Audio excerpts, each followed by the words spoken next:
Thank you very much for this privilege to be with you and to say a few words. There's a French sentence expressed by Albert Camus: mal nommer les choses, c'est ajouter au malheur du monde. So I think that in this whole discussion on a nation state, it's important also to clarify the meaning of the nation state, because sometimes the nation state is identified with a state of one nation. And the relationship between those two meanings is very complicated. So the word state is derived from Latin status, and for the first time in the meaning we are using this term, it appeared in Renaissance and was popularized by Machiavelli. And this means that when we talk on the state, that's only on this form of organization of political life, which is after Renaissance, which appeared after Renaissance. And in this sense, all the forms of political life before Renaissance can be called only pre-state forms. On the other hand, that's the history of the term. So before Renaissance, people used different words to call this political reality, but never they called this state. And there is a second tradition that every political entity which is fulfilling the requirements of threefold definition. It means there are people, territory, and power, as proposed by Gregor Jelinek. All of them are called states. And it's important to see this two different meaning of the word. Also in the sense that we are using the word state, which is a very dynamic form of organization of political life, calling this way only the latest generation products. So for example, we are talking on fallen states. It means from the previous time, they are organized quite well, if you would use the other standard. But if we would like to compare them with the contemporary states, they are fallen. They don't fill the requirements of this modern definition. And on the other hand, when we talk on nation and nationality, it's clear that there are at least those two way of using this word as an entity which is rooted in ethnia, or as a political entity, so the political nation. But then when we cross those two meaning of state with two meaning of nation, we can say, saying this paradoxically, that on the one hand, there was never any nation state in the sense of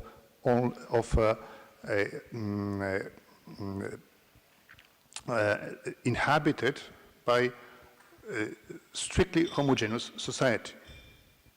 And in this sense, the definition of nation state is empty. On the other hand, when we use the concept of nation as political one, so whenever you have state, you have a nation state. And that just for clarification. But I would like to talk on Central Europe and starting with a Polish case study. In my understanding, it's important to see this in the long-term perspective. So to understand what's going today, we should go to the past. And certainly, as this is very short, so this will be very selective. So sometimes Europe is identified as a very diverse community of nations living on a small territory. So that the maximum diversity on minimum space.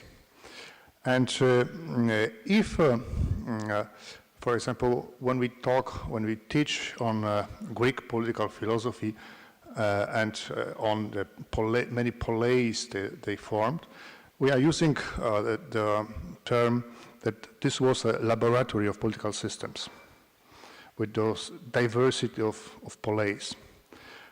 And we can say that when we are looking on the history of Central Europe, this was a laboratory of multiculturalism. So what we have today in North America or in some Western metropolis, this was the practice for centuries in Central Europe. And that's Urs Altermatt who wrote that in around 2019, Vienna, Budapest, Prague, but also Warsaw, Vilnius, or Lviv.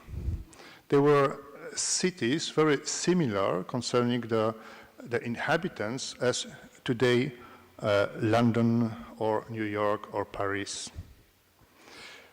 And we have lost this diversity only as a result of the Second World War and Yalta Agreement. So there was a political decision to put the borders this way that this should form homogeneous communities, even if we never lived in homogeneous states.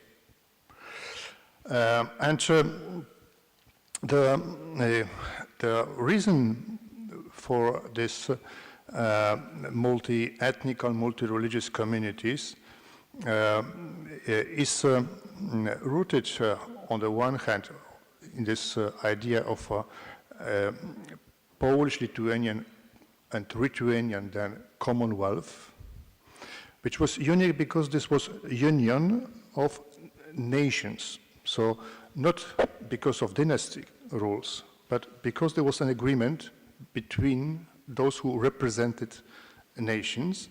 And in this, in this Commonwealth, every national group had its own religion also. So Poles, but also since certain moment Lithuanians were Catholics, Ruthenians were Orthodox, Germans were Lutheran or Calvinist, Armenians were monophysitism, that we had a big Jewish community, till 10% of our population. And then we had, since 6 centuries, Tatars, which were invited by the Polish prince to protect the Polish border, also in front of Turkey. So the Tatars as Muslims were on our side. They are still, as a small community in Poland, very well integrated. Then out of this tradition appeared also a first in Europe act of tolerance. So the first law on tolerance in Europe in 1573, which granted the possibility to every group and to every member of those elites in the society to choose faith, and at the same time prohibiting state authorities any denominational discrimination in distribution of offices, estates, leases, and so on. I can just quote a part of this act. And whereas in our Commonwealth there are considerable differences in the Christian religion, these have not caused disorders among people as detrimental as have begun in other kingdoms that we have clearly seen.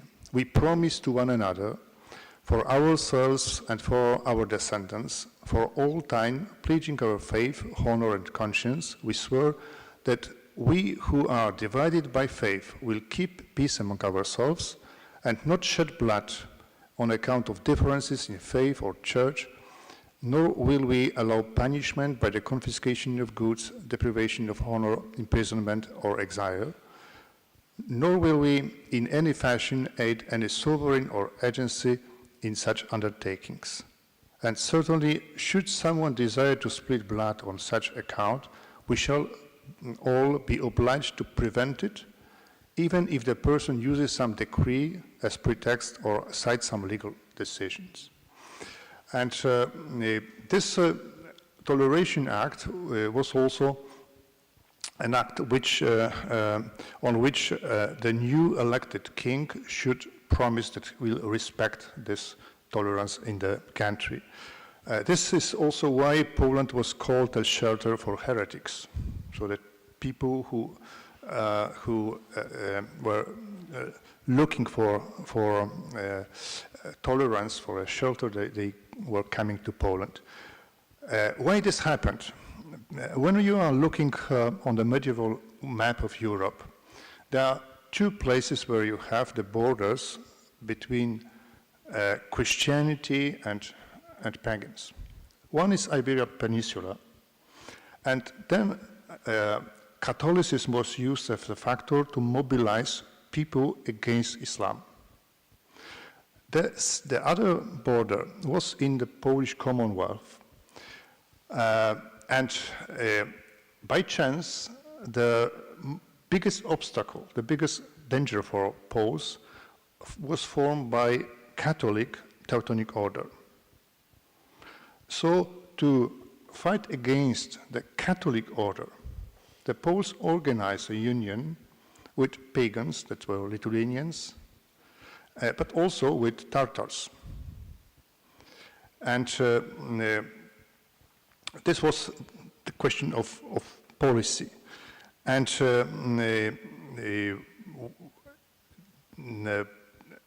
this was followed also by theological treatises written by Paulus Vladimiri at the Academy of Krakow. He prepared a treaty on the power of Pope and Emperor over non-believers, and came with this to the Synod of Constance in 1415. It means that this theory was elaborated 100 centuries before Salamanca. And this was the first theory, which I know, on the rights of nations and the rights of pagans. One of the problems was that if a Christian order, if Christians conquer a pagan territory, can they confiscate all the property? Because pagans have no rights. Or there is other than baptism reason that they have the rights. And Paulus Vladimiri said, yes, certainly, under natural law, they have the rights of property. So if this property is confiscated by the Teutonic Order, this is a kind of robbery, nothing else. There was also a common conscience that this system of where you have different ethnies and different religions is very sensitive and is easy to be destroyed if there will be internal conflict. So that the tolerance was a condition also, precondition of the very existence of the country. Just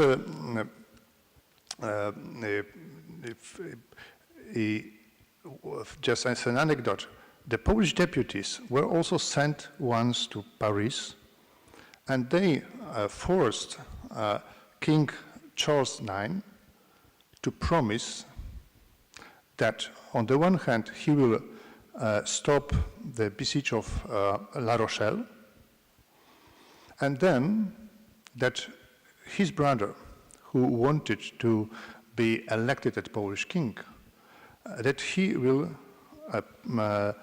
promise to respect this act of tolerance in Poland.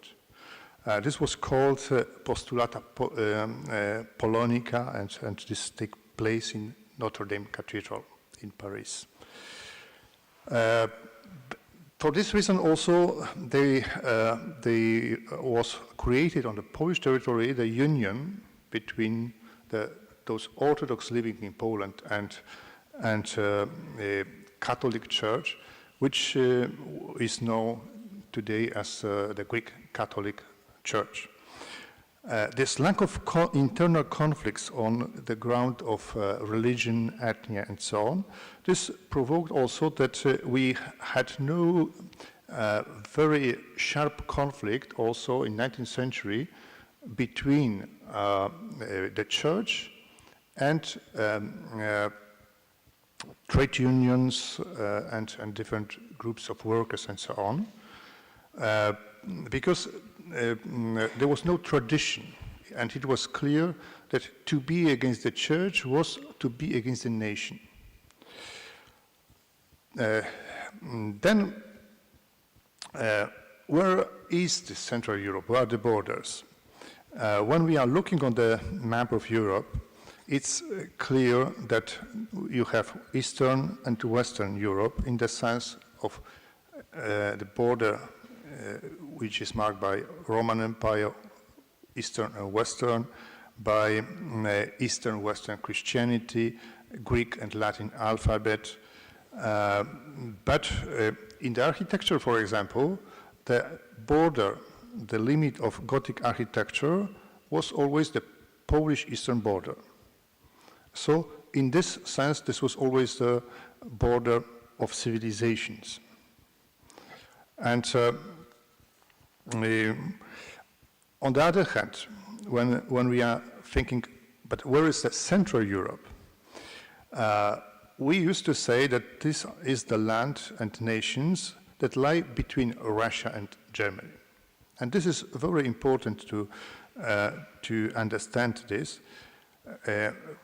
Between Russia and Germany, but only since Russia shaped itself as a state that could threaten the Western neighbors.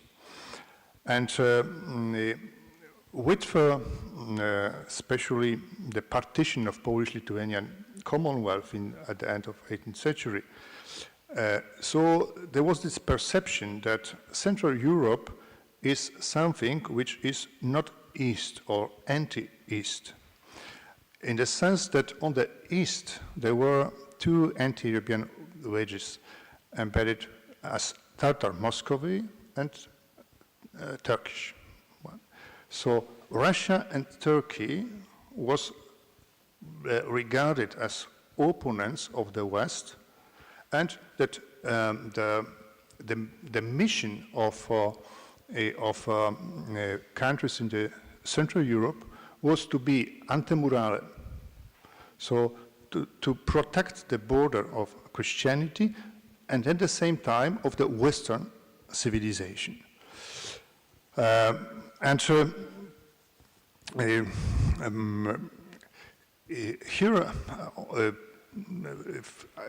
usually people in Central Europe are very astonished at the fascination with Russia in the West. Because the perception of Russia, this historical perception of Russia, is in Central Europe very negative. This is, on the one hand, the Tsar Russia, which we knew, and the partition, persecutions, and so on, and Siberia.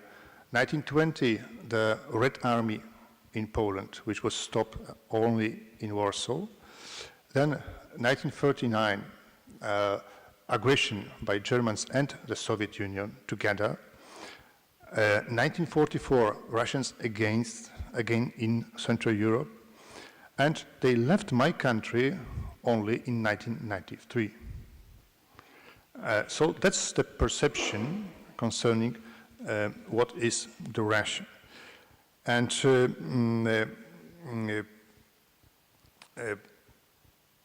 there is also, just also as a kind of black sentence which was written by Marquis de Custine, who during his journey to Moscow also in one of the letter wrote, "When your son is unhappy with France,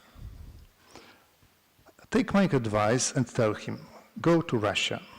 This is a useful journey for any foreigner. Whoever is going to see that country, he will be content that he lives elsewhere, no matter where." So that's pedagogical argument. Maybe that's a question of negative stereotypes, but this never disturbed Poles to have Russian friends. So that's in a certain sense, that's the perception of Russian statehood, how it is organized, and what does it mean to be under this Russian power. Central Europe, this term appeared for the first time during the First World War and was elaborated by Friedrich Naumann.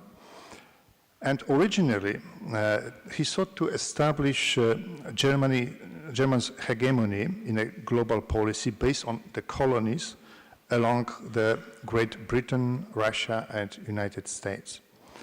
The naval blockade caused Naumann to change his mind about the role of the overseas colonies, turning his attention to Central Europe, and more specifically to the cooperation between German Empire and Austro-Hungarian Empire. And he wanted to organize purely German area in the Central Europe using the universal German language. So a part of this was idea of Germanization of all the populations living in this area. This was called Zwischeneuropa. With this meaning that this is something in between, but that this is also something only for a certain time. And since 1930s, this meant between the Stalin Soviet Union and Hitler Nazi Germany.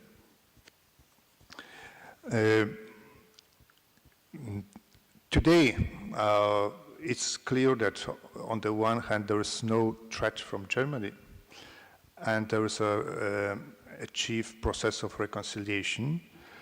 But in Central Europe, for example, people are very sensitive also on some slips of language. For example, Angela Merkel, being in February this year in Japan, said, looking to the west from Tokyo, she said, "We are almost neighbors.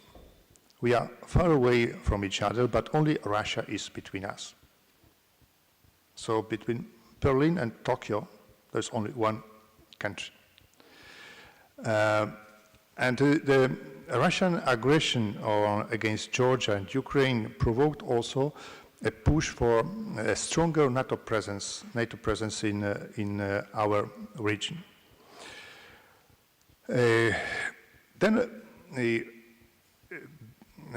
Being European, Central European, what does it mean? Milan Kundera, who is a Moravian, that's a part of Czech Republic, wrote in his essay on Europe Abducted. In September 1956, the director of the Hungarian press agency, a few minutes before his office was shelled by artillery fire, sent a desperate telex around the world describing the Russian offensive on Budapest, which began that very day. The transmission ended with the word, "We shall die for Hungary and Europe." So the whole struggle against communism in Central Europe was regarded this way, that this is not only against communism and for the independence of countries, but also for the European system of values.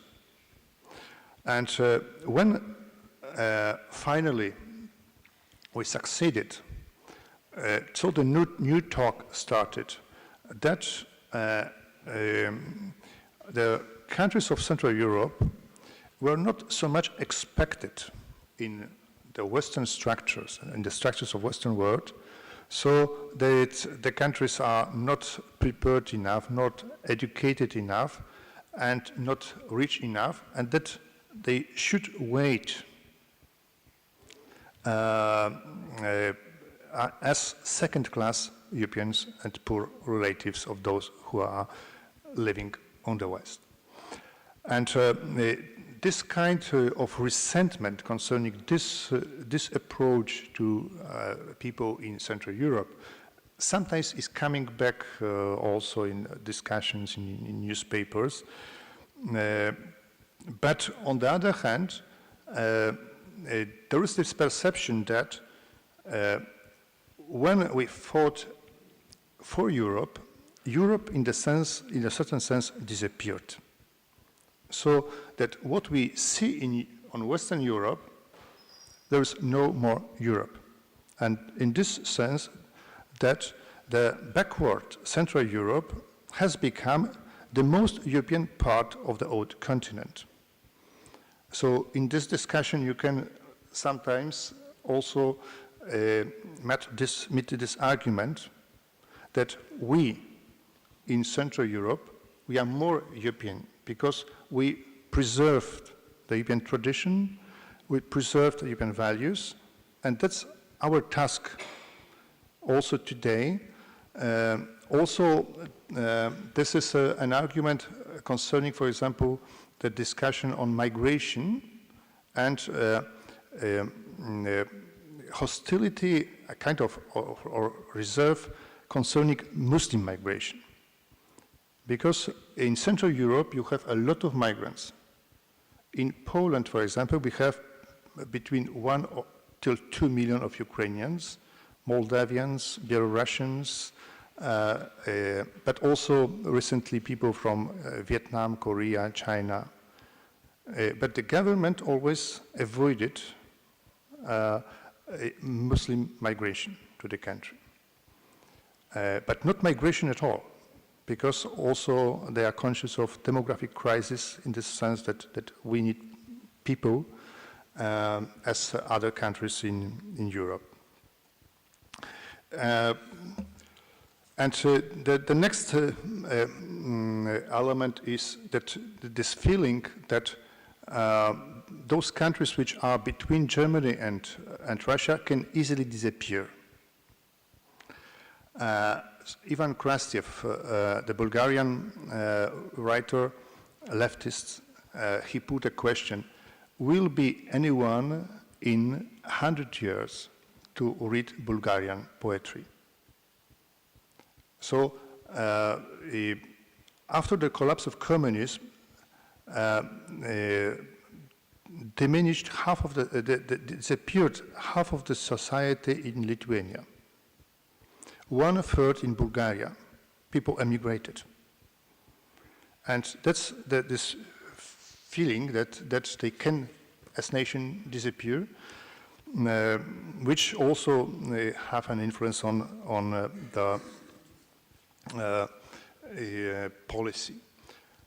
Then what is, I think, the most important is that due to this history, in Central Europe was elaborated a special concept of the nation, which is a product of culture. So not of ethnia, not of politics, but of culture. And John Paul II made this a part of Catholic social teaching, especially in his intervention in UNESCO in 1980. And that this culture is stronger than the arms, on the one hand. On the other hand, that this is an open concept, because the culture is transmitted from one generation to the other, in this sense inherited, but on the other hand, that there is to access to the culture community, you need an act of will. When I talk on this concept to the seminarians in Warsaw, we have seminarians from all over the world. So a Brazilian finally said to me, "So I am Polish. I discovered I am Polish." He worked for 10 years later on in Warsaw. Then in this teaching of John Paul II, which is prevailing in Poland, this is the strict difference between nationalism and patriotism, which can be understood as a yes, I see. Okay, right. Just as we have love of oneself and egoism, so that patriotism is the love for your own community and your own culture, but respecting the dignity and rights of other communities. And when you refuse the same value and the same rights to other communities, that is called nationalism. Polish bishops took a few times a word on this in this discussion on nationalism and patriotism, stressing especially that that's the last quotation.